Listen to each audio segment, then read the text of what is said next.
Has there ever been a time where you have felt invisible? Is it with a relationship that really matters to you? Or it could be in your friendship groups, or even at work where you feel like you can't speak up. Well, if you are saying yes to any of those, then this episode is for you. Because this week in Real Women Stories, we are covering women getting visible. And that doesn't mean just about being visible online on social media, it means in our everyday life. And at the root of it all is our self-belief. For me, it wasn't being invisible. For me, it was trying to stay visible through my younger years. And that cost me a lot. I went to drama school and there were lots of big characters there. And I felt I had to constantly push to stay visible because I was scared of failing. And then I even walked away because of those fears around being visible and around not being enough.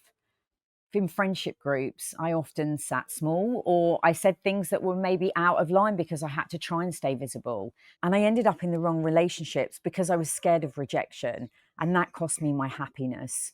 The moment when everything changed for me was going through my menopause and coming out the other side.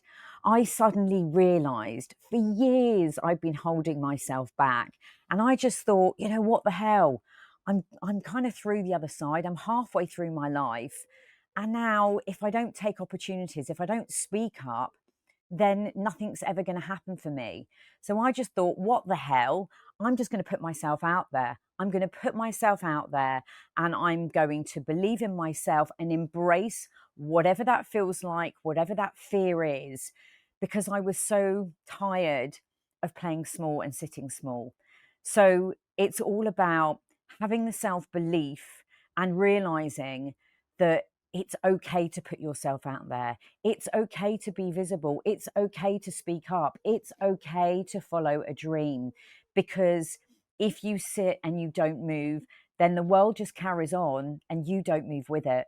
So when self-doubt comes in, don't let it drive you. You can take control and you can step into becoming visible. Is there a friendship group that you're in where there are some louder voices, some bigger characters?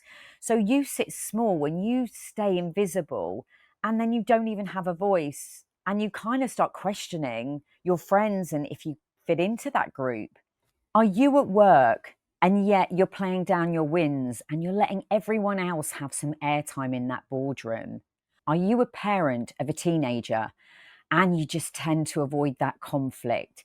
You tend not to have a voice in your family anymore because your kids are not kids anymore. They're growing up and they're becoming stronger than you, and their personalities are becoming stronger than you. And you just want to avoid that conflict. The cost of silence is real. You start to lose confidence, you miss opportunities, and you start becoming resentful. And the more you stay quiet, the more you don't find those words, the harder it is to find your voice. Self-belief is a huge part of being visible. If we don't believe in ourselves, then we won't behave in a way that we will be visible and we won't have those words. It's like a big loop. So if we start to believe in ourselves and we start to take small little actions, like having a conversation, becoming more outspoken, then you'll see and feel the self-belief come forward and you'll start to build your confidence more. I bet that there are 3 times, at least in your life, where you've spoken up. I'd like you to write them down. And then if that self-doubt comes into play, just pick up your notebook and read those 3 times, because it will be proof that you can actually speak up and that it went okay. So 3 times in your life where you've spoken up, where it's been okay, that you can reflect back on. And when that self-doubt comes in, you know that you've got proof that when you've spoken up, it's been fine, it's been okay. The world hasn't come to an end. People accept and hear you and see you. Here are some questions I'd like you to ask yourself when that self-doubt creeps in. Notice what just happened. What was the trigger? What was the moment that triggered you to create that disbelief in yourself and the self-doubt? Write it down, call it out, name that belief. create some truths about the situation and about how you're feeling, and then write them down, and then pick 1 to 3 of them. And every day when you wake up, just say them to yourself. It could be, I am good enough. My voice does belong here. I should deserve to have a voice in this room. Just 3 simple truths that you can wake up every day and you can read them. Because the more that we tell ourselves the truth, then the more that we're going to believe it, the more we get confidence, and the more our self belief grows. What's one small thing that you could do this week after listening to this episode that could help you create some self belief in your world, in your relationships, in your life, so that you can start that snowball effect and that momentum building of creating the confidence to have a voice and to become more visible? Is there a situation with your partner where you could tell them how you feel, where you can give them your opinion on a situation? And it might feel uncomfortable at the time, but I guarantee you that this is part of you and this is part of your thought process. So why keep that voice quiet? Why not speak those words? Because if you're in a loving relationship with a partner who genuinely cares about you, they're going to want to hear your opinion, and they're going to understand. They may not agree with it, but that's okay. We're allowed to have a voice. We're allowed to have opinions. So why not try that one thing? Give your opinion, have your voice with your partner. And if you're at work, tell everyone your achievements, or just tell one person about an achievement that you've had, and feel the emotion and feel that belief in yourself when you speak those words. Because sometimes we hesitate, just like I did, because it's quite hard, isn't it, when we're thinking about giving someone some information about something that we're proud of, our ego kicks in and we suddenly have that self-doubt of how that information is going to be received on the other end. But I'd like you to sit in that uncomfortableness, because it's important that you tell people all the good stuff that you're doing. It's important that you become visible in your workplace. And if you're a parent with your teenagers, and I know this is hard because I've got teenagers myself, set a boundary. Because, and I've done this, I've set boundaries and the boundaries have been overstepped, but I've been consistent and I've kept my voice in the family unit. I've made sure that my teens understood that something wasn't acceptable, and I will keep on, because eventually they're not going to want to keep hearing you go on because your voice is going to be too loud. But when you give your boundary, tell them you love them. Tell them you care about them. Explain to them what that boundary means and why it's important to you in your family unit and in your life, because they need to understand how to set their own boundaries in life.